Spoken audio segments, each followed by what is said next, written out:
Recebestes um espírito de adoção, no qual clamamos Abba, Pai.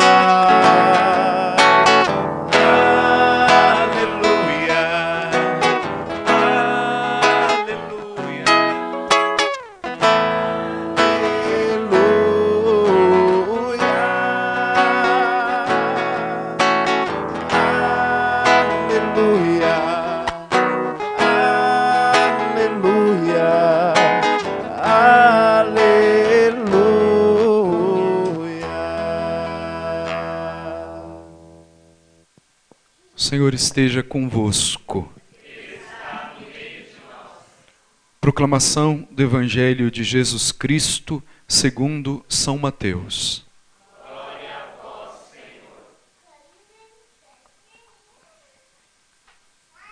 Naquele tempo, disse Jesus aos seus discípulos: quando orardes, não useis muitas palavras como fazem os pagãos. Eles pensam que serão ouvidos por força das muitas palavras. Não sejais como eles, pois vosso Pai sabe do que precisais muito antes que vós o peçais. Vós deveis rezar assim: Pai nosso que estás nos céus, santificado seja o teu nome.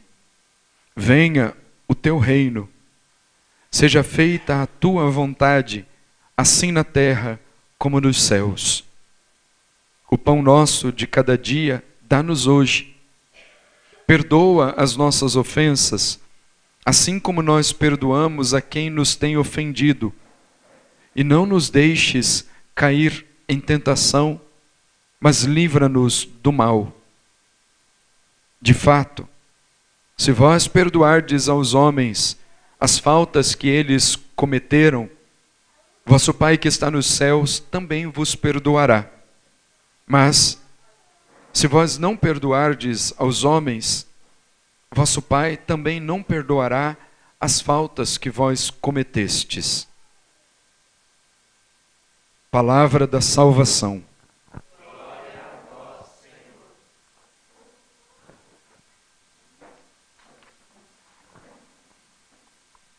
Louvado seja nosso Senhor Jesus Cristo. Irmãos e irmãs, eu queria começar essa nossa meditação com uma referência ao santo que nós estamos celebrando hoje. Hoje é dia de São Luís Gonzaga, que não é o rei do Baião, porque talvez sem saber, hoje é dia de São Luís Gonzaga. São Luís Gonzaga, um jovem padroeiro dos seminaristas e da juventude. Não conheço efetivamente tanta coisa assim sobre a vida de São Luís Gonzaga, mas toda vez que eu celebro a missa da memória de São Luís Gonzaga, o que me chama a atenção é o que diz a oração inicial da Santa Missa, que é algo muito forte, porque ele é apresentado como um modelo de candura, de penitência, modelo de inocência. E aí, a oração do dia, se você prestou bem atenção, ela diz o seguinte: reunistes no jovem Luís Gonzaga a prática da penitência e a admirável pureza de vida. Está reunido ali nele. Penitência intensa. Não é assim uma penitenciazinha no tempo da quaresma. É uma vida de penitência. E depois diz: concedei-nos, por seus méritos, imitá-lo na penitência, se não o seguimos na inocência.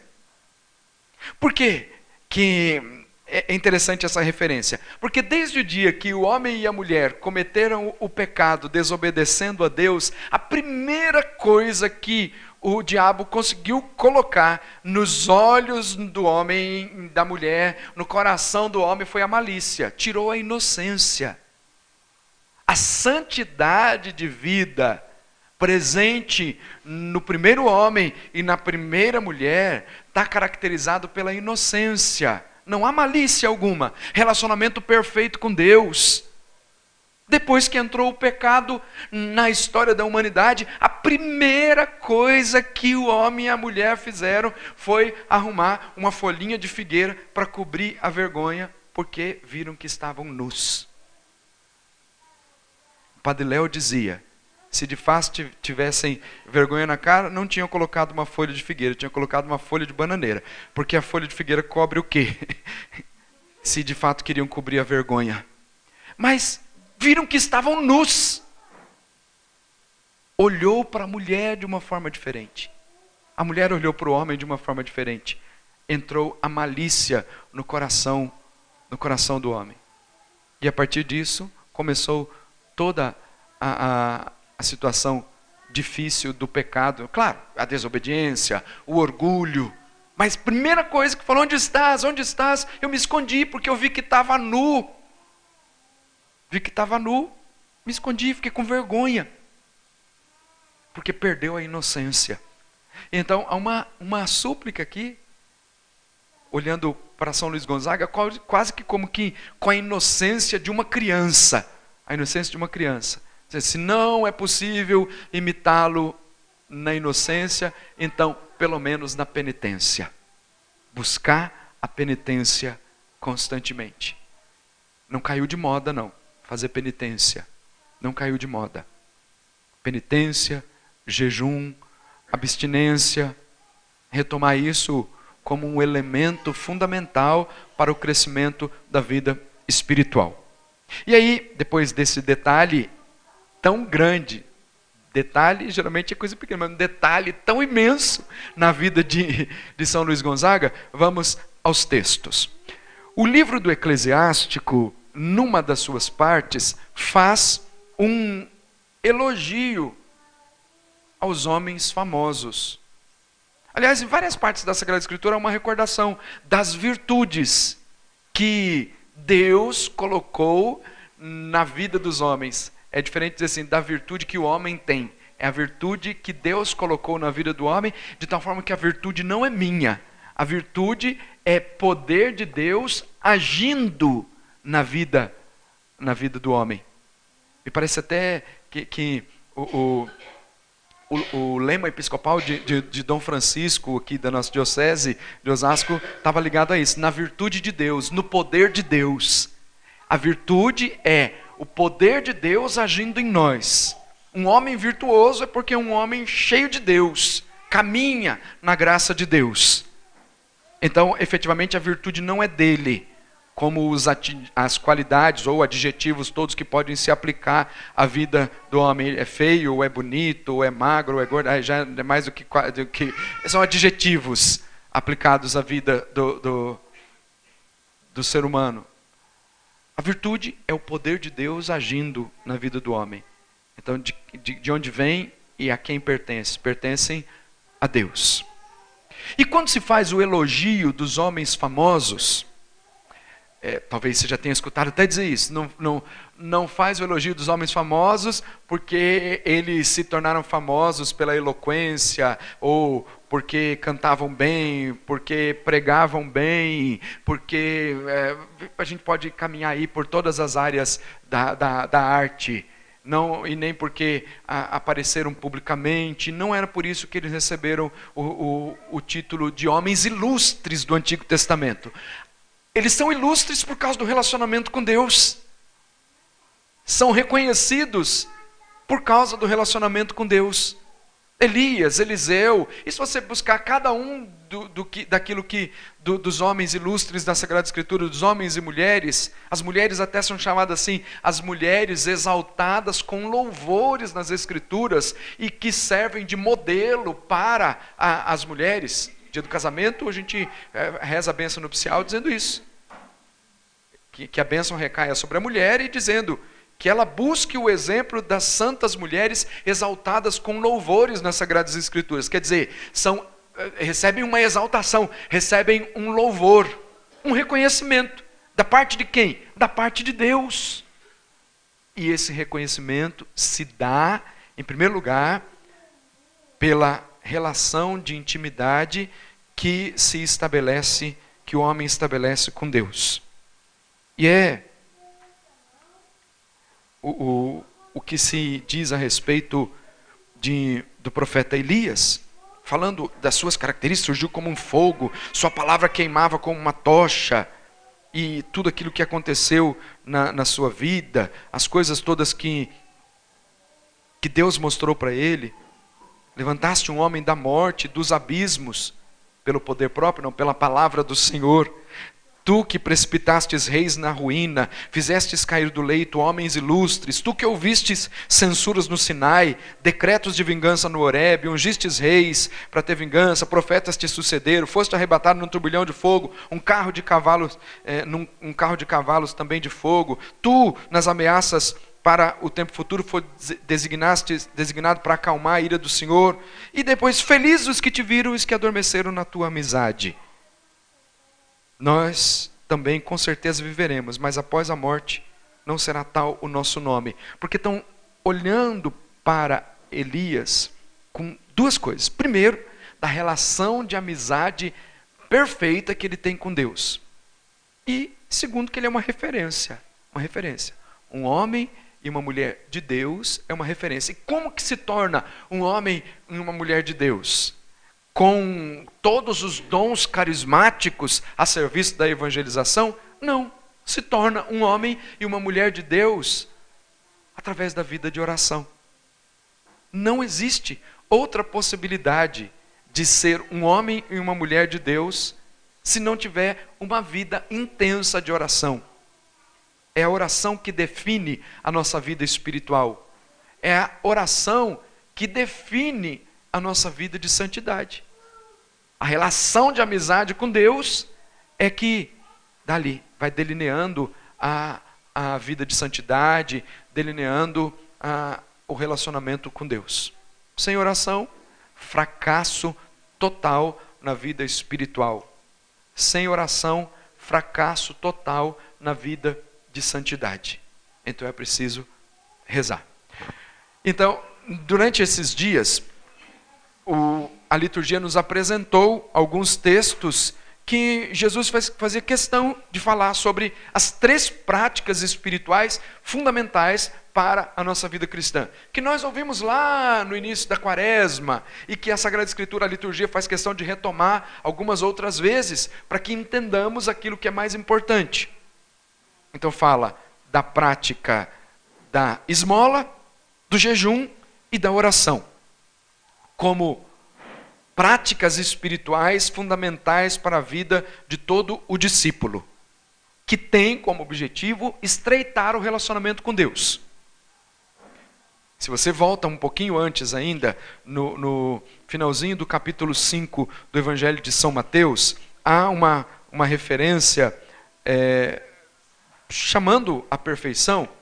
Na conclusão do sermão das bem-aventuranças, Jesus disse assim: brilhe a vossa luz diante dos homens, para que, vendo as vossas boas obras, glorifiquem o Pai do céu.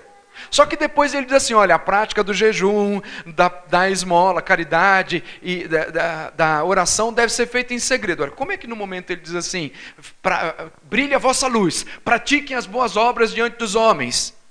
Mas em seguida ele diz, para que vendo as vossas boas obras, glorifiquem o Pai que está no céu.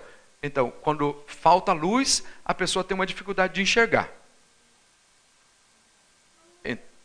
As boas obras, elas são como que o óculos que Deus coloca na vida dos outros, através da sua vida. Você, na verdade, passa a ser o óculos que é colocado na vida do outro para que ela enxergue Deus, não é para que ela enxergue você.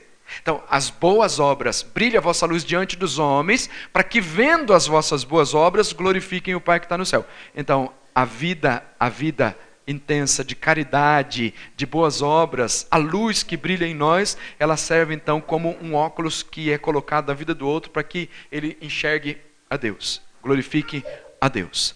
Depois ele dá essa recomendação de que as boas obras sejam feitas em segredo.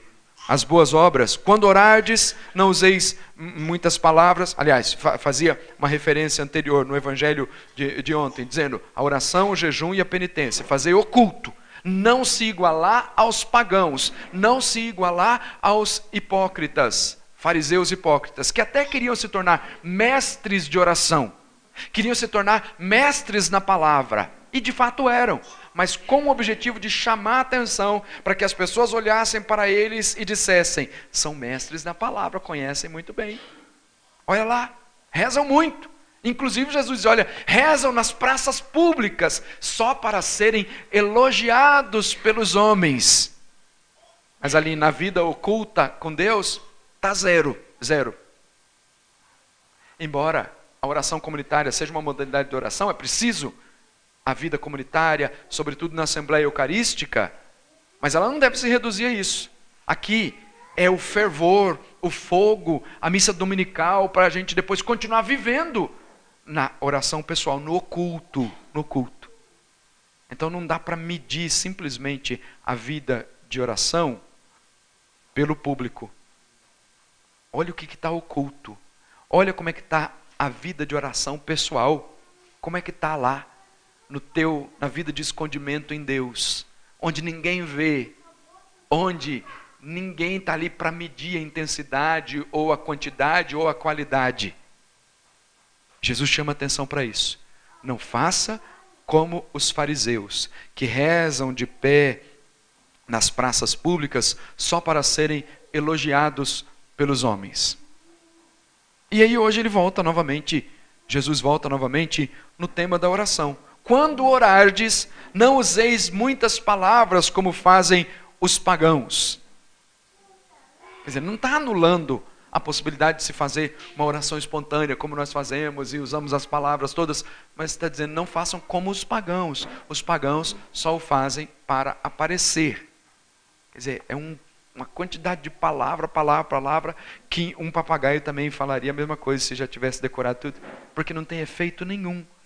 Mas Jesus diz, quando não sejais como eles, vosso Pai sabe do que precisais, muito antes que vós o peçais.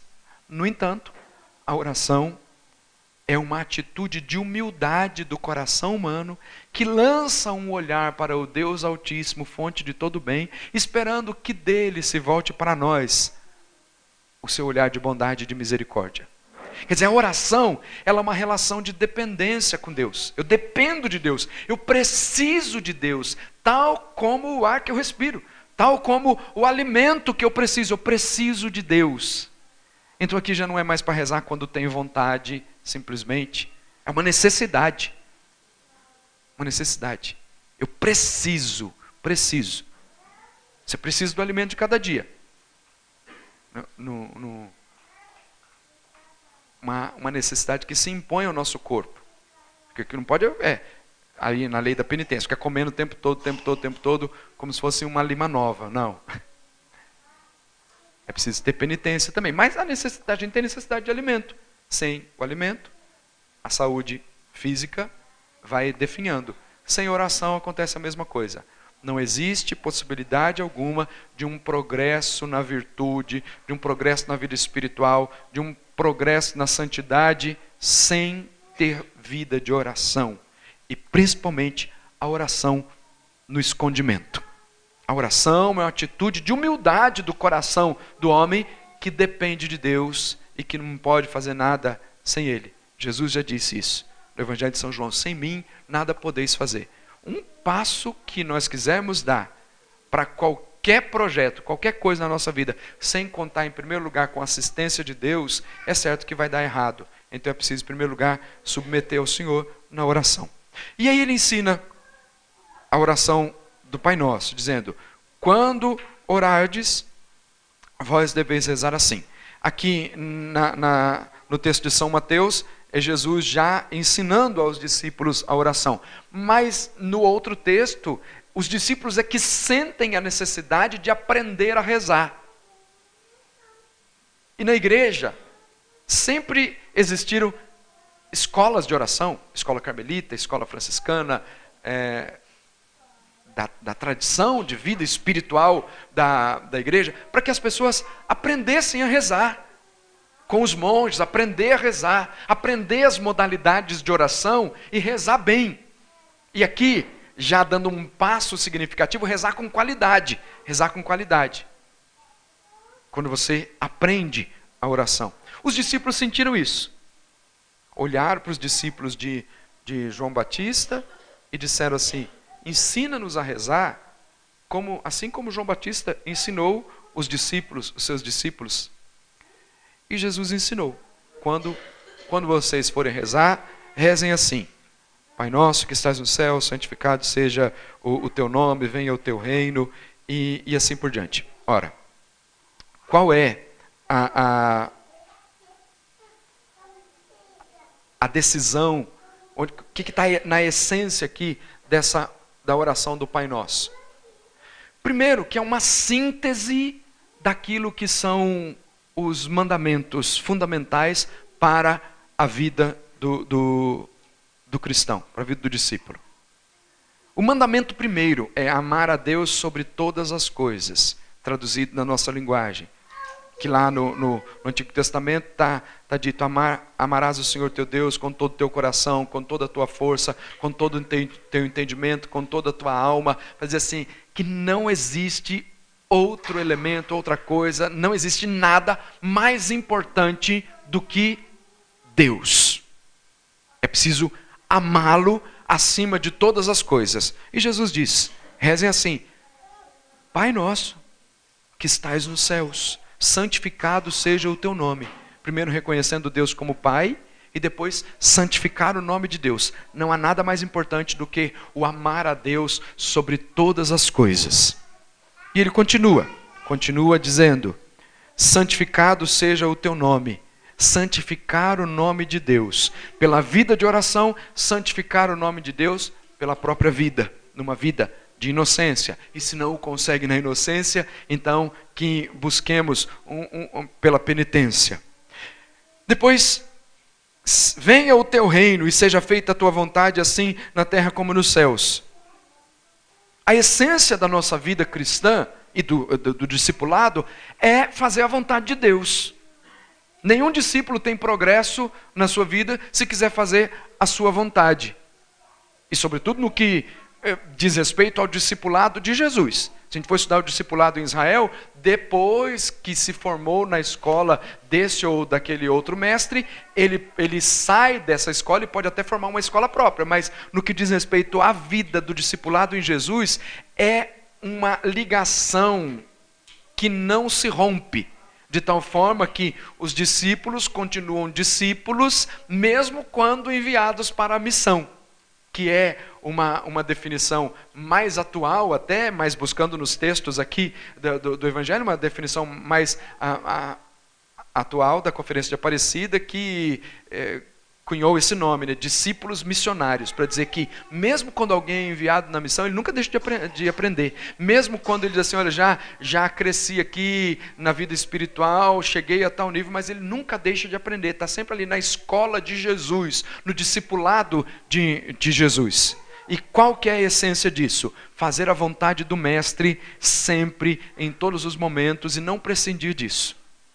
Não a minha vontade, mas a tua vontade seja feita na minha vida.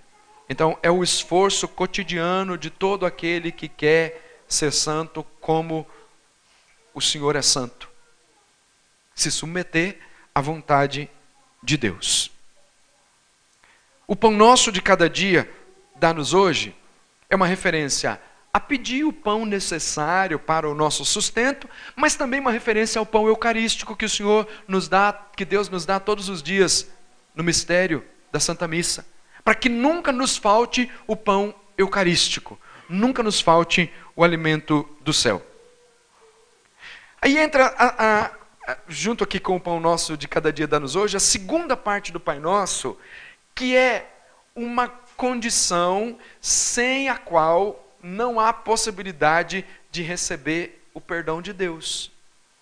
Basta estar arrependido para receber o perdão de Deus? Talvez inúmeras vezes nós já ouvimos isso. Na medida em que eu estou arrependido do pecado, eu recebo o perdão de Deus.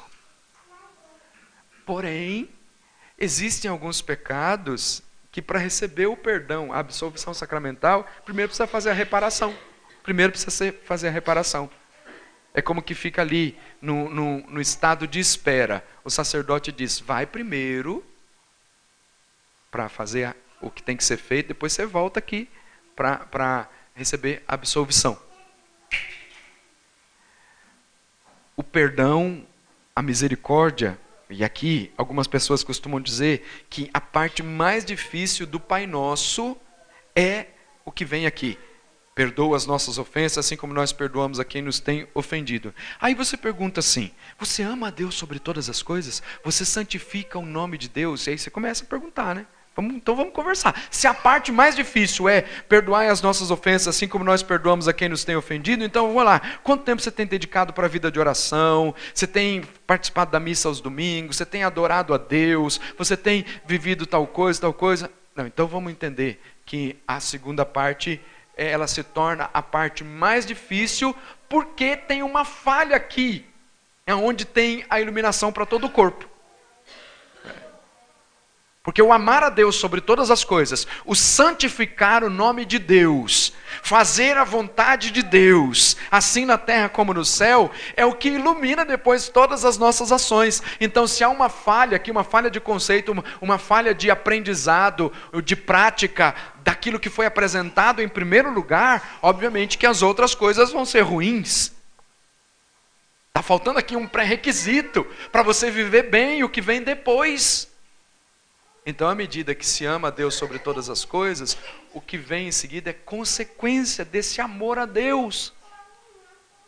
Então, não é possível dizer que a segunda parte é mais difícil se não está vivendo 100% a primeira parte, porque a vivência daquilo que é apresentado em primeiro lugar ilumina depois todas as ações. Mas vem em seguida o que Jesus disse, perdoa as nossas ofensas, assim como nós perdoamos a quem nos tem ofendido. São João já diz com muita propriedade, quem diz que ama a Deus a quem não vê, e não ama o seu próximo a quem vê, é um mentiroso. E se é um mentiroso, ele deixou de seguir a Jesus Cristo, porque Jesus Cristo é a verdade, e o diabo é o pai da mentira. Então, se ele é um mentiroso, ele está ligado àquele que é o pai da mentira. Em que é uma linha de continuidade naquilo que se estabelece no relacionamento com Deus, a partir daquilo que o Pai Nosso nos apresenta. Então, não dá para inverter os ensinamentos, tem que viver de fato como nos é apresentado. Porque algumas pessoas às vezes querem nos forçar a mudar alguma coisa. No confessionário, isso acontece frequentemente. Você, mais padre. Aí chega uma hora que a gente diz, eu não posso mudar o ensinamento da igreja, não posso mudar o ensinamento da Sagrada Escritura, não posso inverter aquilo que Jesus ensinou, a não ser que eu faça uma igreja minha, com uma palavra minha, com um conceito meu. Fora disso, não tem como inverter. É o que está escrito, é o que foi estabelecido pela doutrina da igreja, pela tradição, alicerçada aqui na Sagrada Escritura. Então ele diz, perdoa as nossas ofensas, assim como nós perdoamos a quem nos tem ofendido. Então, se lá no amor a Deus está com falha, certamente isso aqui não vai ser possível viver. Perdoa as nossas ofensas, assim como nós perdoamos a quem nos tem ofendido. E não nos deixes cair em tentação, mas livra-nos do mal.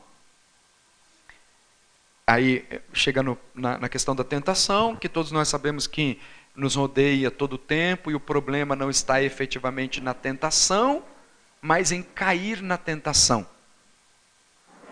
O pecado como conceito, ele existe, e o problema não está efetivamente no pecado, porque desde que aconteceu o primeiro pecado, nós somos inclinados ao pecado. O problema está em cair, em fazer o pecado, em cometer o pecado. O problema não está na tentação, o problema é cair na tentação. Então, é mais ou menos assim, numa linguagem bem simples. Se você sabe que a tentação está ali, a 2 passos na minha frente, por que eu vou lá então? A tentação está ali. Se eu for na direção do buraco cego, eu vou cair no buraco. Mas se eu sei que tem ali um buraco, então eu desvio. Não nos deixeis cair em tentação, mas obviamente que você não vai aparecer uma carruagem de fogo aqui para poder você montar ali no cavalinho, na carruagem de fogo. Se a tentação está aqui, Deus vai me levar para o outro lado, porque Ele nos dotou de capacidade de escolha. Então, é preciso entender isso. A gente conta com a graça de Deus, mas a capacidade de escolha é minha e sua. Mas livra-nos do mal, porque a gente sabe muito bem que o mal nos rodeia todo o tempo. São Pedro diz que o diabo nos rodeia como um leão a rugir, procurando a quem devorar. Mas diz depois, resistir e firme na fé. A resistência na fé se dá pela vida de oração. Mas, como quando a gente quer falar de um assunto, não sei se algum dia você já disse assim, a pessoa começou a falar de um assunto para você, querendo te convencer de alguma coisa, você não quer ser convencido, mas a pessoa continua falando, e às vezes alguém toma a atitude de dizer assim, chega, pelo amor de Deus, basta. Jesus fez isso aqui e disse, quando acharam assim, que terminou, perdoa as nossas ofensas, assim como nós perdoamos a quem nos tem ofendido, ele continuou. Ele disse, se vós não perdoardes aos homens as faltas que eles cometeram, vosso Pai que está nos céus também não vos perdoará. Então está vendo que eu estou arrependido. Vou lá para o sacerdote, eu estou arrependido do pecado que eu cometi. Me dá o perdão, a absolvição, mas eu não consigo perdoar, eu não consigo. E tem gente que faz exatamente esse gesto que eu estou usando aqui no confessionário. Bate lá na madeira, assim, não sei se está batendo na madeira por causa daquelas coisas que bate na madeira, mas está lá batendo na madeira do confessionário, dizendo, mas eu não consigo perdoar. Aí eu falei, agora tem um problema, né? Porque a palavra de Deus diz isso aqui. Se vós não perdoardes aos homens as faltas que eles cometeram, vosso Pai que está nos céus também não vos perdoará. Porque às vezes as pessoas confundem a memória com a falta de perdão. Então é preciso distinguir os conceitos. Quando você ofende alguém, ou quando você é ofendido, você só vai esquecer daquilo se você bater a cabeça e tiver uma amnésia, um problema de memória, ou Alzheimer, sei lá, que você não se lembra mais do que aconteceu. Mas, efetivamente, se você para lá, a tua mente começa a funcionar, você lembra de um monte de coisa. A imaginação vai longe. Santa Teresa dizia o quê? Que a imaginação é a louca da casa. Você começa a lembrar. Você lembra das coisas. Lembra das coisas. Então, perdão não está ligado, efetivamente, ao esquecimento. Perdão é atitude de amor. Você me ofendeu. E apesar de ter me ofendido, eu te amo. Apesar de ter feito muito mal contra mim, eu te amo. Que é a experiência dos santos e santas da igreja. Experiência da família dos santos. Como que é a família de Santa Maria Gorete? Está sentada lá na Assembleia, onde vai acontecer a canonização da jovem Maria Gorete, com o assassino sentado do lado. Com o assassino ali participando da celebração.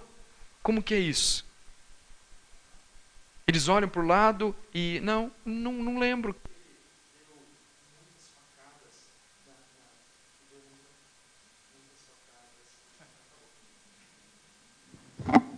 Que deu muitas facadas aqui na minha filha e a levou à morte, que tentou estuprá-la. Então, não dá para esquecer disso. Inclusive no relato do martírio vai dizer, olha, como é que ela foi martirizada. E aí o outro está ali do lado. Então não é esquecer, mas é amar. Você matou minha filha. E aqui eu estou falando no nível que talvez alguém dissesse assim, isso é só coisa de santo, só coisa para santo mesmo. Porque pouquinha coisa a gente já se enfurece, fica enfurecido. Mas perdoar não está ligado à questão de memória, é outra coisa.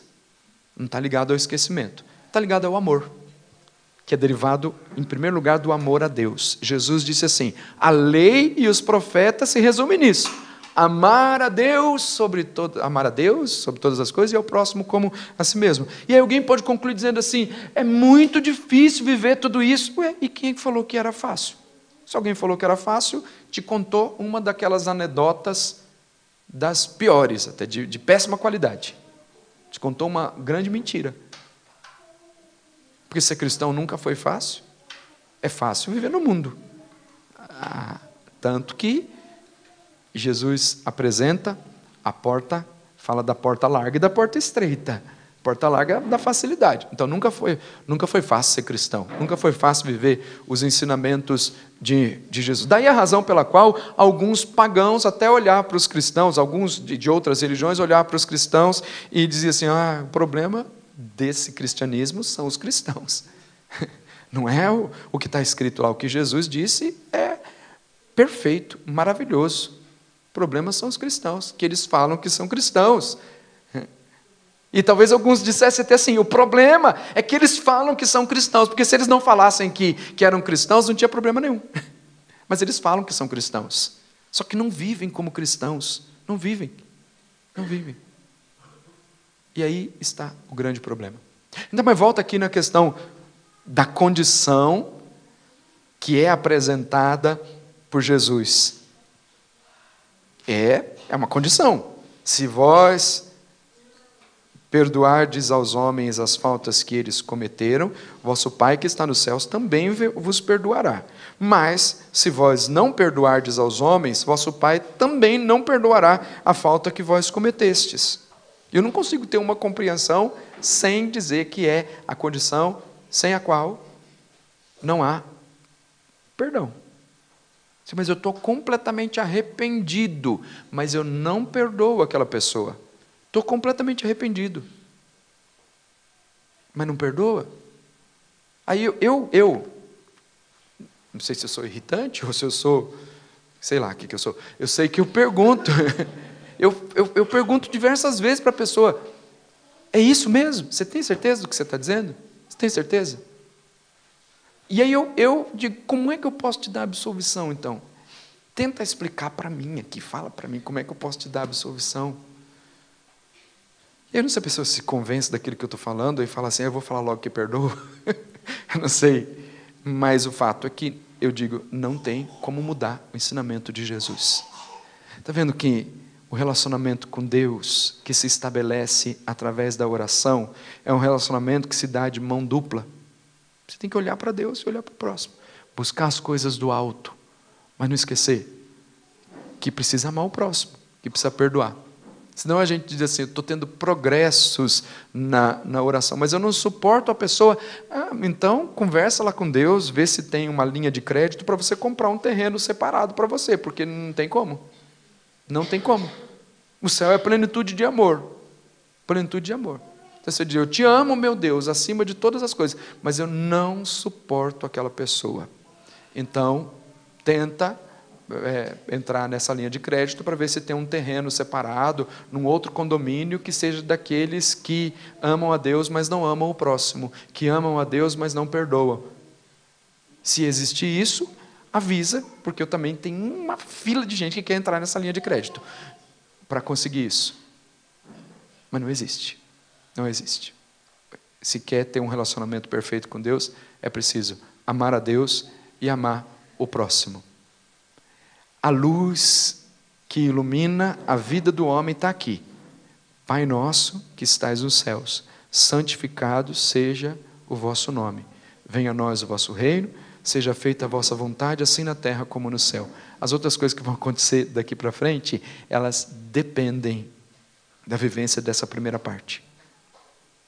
O amor dedicado totalmente a Deus leva-nos a viver de uma forma diferente. E se você olhar na estrutura dos 10 mandamentos, também é a mesma coisa. Por que o primeiro é amar a Deus sobre todas as coisas, com todo o teu coração, com toda a tua força, com toda a tua alma. Depois o outro ligado intimamente a Deus também, mas depois tem não matar, não cobiçar, não roubar. Ué, quem ama a Deus sobre todas as coisas não mata. Quem ama a Deus sobre todas as coisas não rouba, não prejudica o próximo, não vive na corrupção e assim por diante. Então, o que é preciso em primeiro lugar, que nós precisamos pedir em primeiro lugar é isso. Que Deus nos dê, é engraçado isso, né? Que Deus nos dê a graça para que o amemos acima de todas as coisas. Quer dizer, é uma decisão que parte da incidência da graça de Deus em nós. Que Deus nos dê a graça, pela força do Espírito Santo, de que o amemos cada vez mais, que santifiquemos o seu nome, que o amemos sobre todas as coisas. Porque à medida que nós o amamos sobre todas as coisas, e com toda força, com todo o coração, com toda a alma, as outras coisas acontecerão como consequência disso. Vamos ficar de pé e vamos pedir isso ao Senhor. Primeiro lugar, pedir que Ele nos dê a graça de amá-lo, para que o amor, acima de todas as coisas, defina o nosso relacionamento com Ele. O amor, acima de todas as coisas, defina o nosso relacionamento com o próximo também.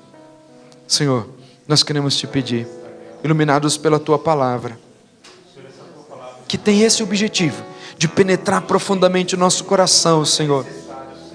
Nós estamos aqui, Senhor, porque queremos te ouvir, porque queremos ser discípulos teus. Começa, Senhor, a arrancar de nós tudo aquilo que impede de que de fato nós vivamos como verdadeiros discípulos, tal como nós aprendemos hoje com aquele que já está aí junto de ti, São Luís Gonzaga. Se não na inocência, que na penitência busquemos-te cada vez mais, que nós nos tornemos amigos teus de verdade, Senhor, amigos teus. Dá-nos a graça de amar-te cada vez mais, Senhor, amar-te muito mais, amar-te, Senhor. Nós precisamos, Senhor, ilumina nossa mente, dá-nos a graça de buscar o que é mais importante, Senhor. Nós não temos força para isso, por isso que nós queremos pedir hoje, Senhor, a Tua graça, a Tua força, o Teu poder, a Tua unção, Senhor. Move os céus para nos ajudar, Senhor, porque quanta falha há em nós, quanta indecisão, quantas vezes nós voltamos atrás, quantas vezes queremos viver a nossa própria vontade, não fazendo a Tua vontade. Dá-nos, Senhor, a firme decisão hoje, e amanhã também, e depois renovemos essa decisão com a Tua força, Senhor. Dá-nos a graça, Senhor. Nós precisamos da Tua graça, da Tua força, do Teu poder. Como o Senhor nos ama, Senhor. É um amor que nos constrange, e tantas vezes nós não somos capazes de amá-lo como o Senhor merece. Tanta fragilidade, tanto pecado que nos cega, tanta coisa ruim que domina a nossa vida, Senhor. Imprime em nós, Senhor, imprime em nós, Senhor, o desejo de Te buscar. Dá, Senhor, sede de que tenhamos sede de Ti cada vez mais, fome que tenhamos fome de Ti cada vez mais. Oh Deus, sede baracanda labarabas, rede baracanda labarabas, rede canda labassuria labaracanda labarabas. Ah, meu Deus, meu Senhor.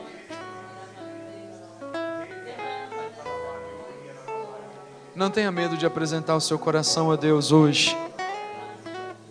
E só você sabe medir a intensidade do amor que você tem dedicado a Deus.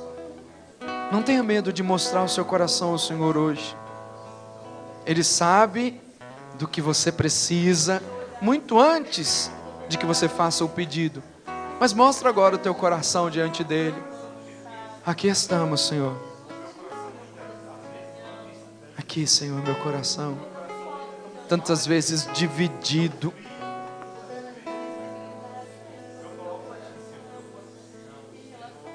Ajuda-nos, Senhor, para que não cometamos o pecado da idolatria, te colocando de lado para colocar outras coisas no teu lugar. Ajuda-nos, Senhor, para que não cometamos o pecado da idolatria.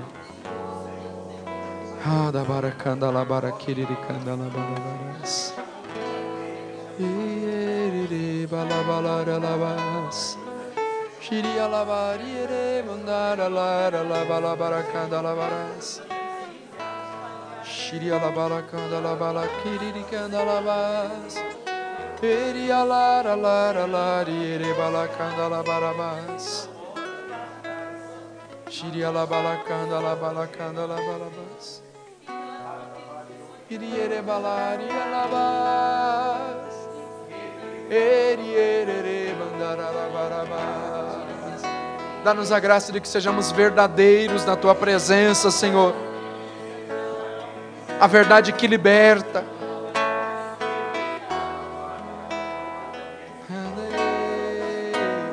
Dá-nos uma humildade que nos leve para a verdade, Senhor, sem esconder nada.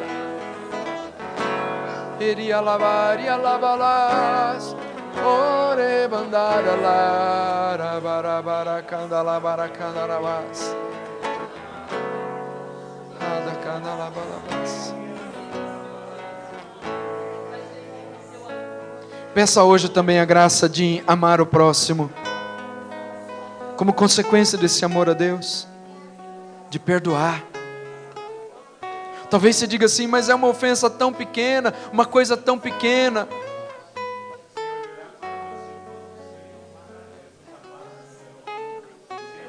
Cuidado para não transformar essa gota num mar, e que vire um mar de amargura e de dor para a sua vida.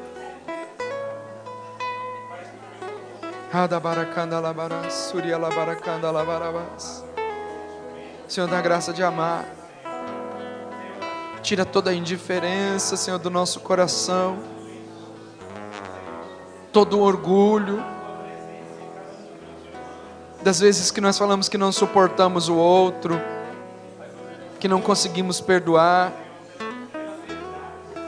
quando nós falamos que não conseguimos conviver, ou até, Senhor, naquelas coisinhas muito pequenas que nascem, quando nós falamos que o outro é chato, que o Senhor já disse isso, que essas pequenas coisas você pode transformar em grandes coisas, como quando o Senhor disse, não matarás.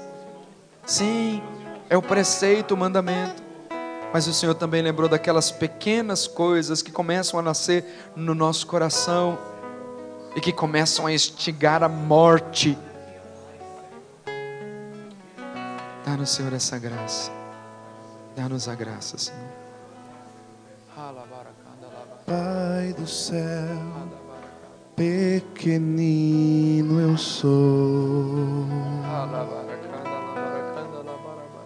mas tua misericórdia é sem fim. Grande és, poderoso és, santo és, soberano és.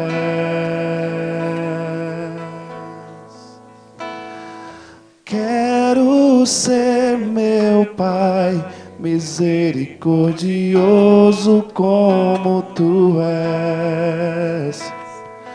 Quero me inclinar e conduzir o meu irmão a ti. Venha o vosso reino, ó Pai. Eu clamo a Pai. Venha o vosso reino, ó Pai de amor. Venha o vosso reino, ó Pai.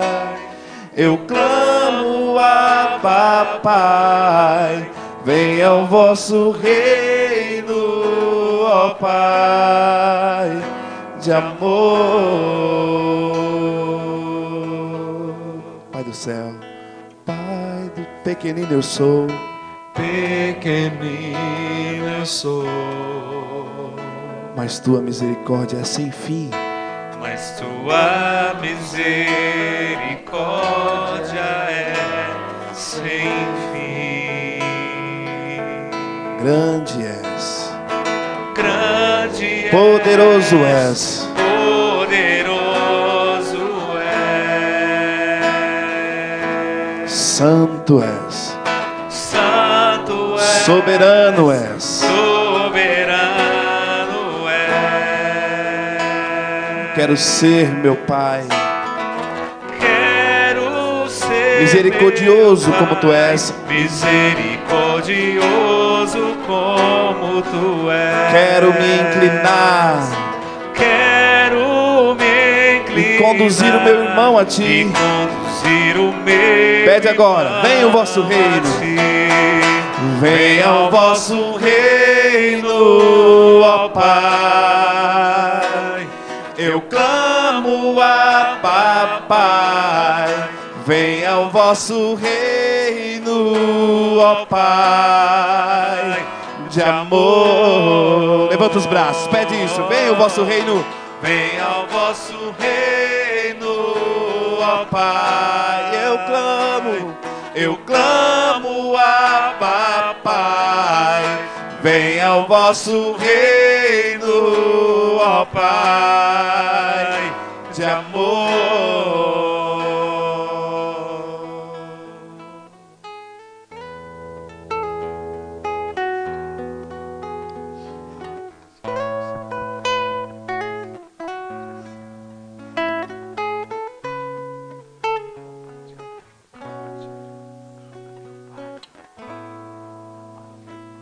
Conduzir meu irmão a ti. Ajuda-me, Pai de misericórdia. Graça, meu Pai.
Obrigado, Senhor, pela tua graça.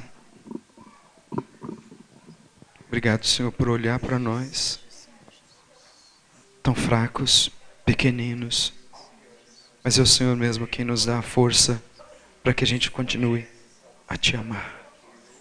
Obrigado, Senhor. Muito obrigado.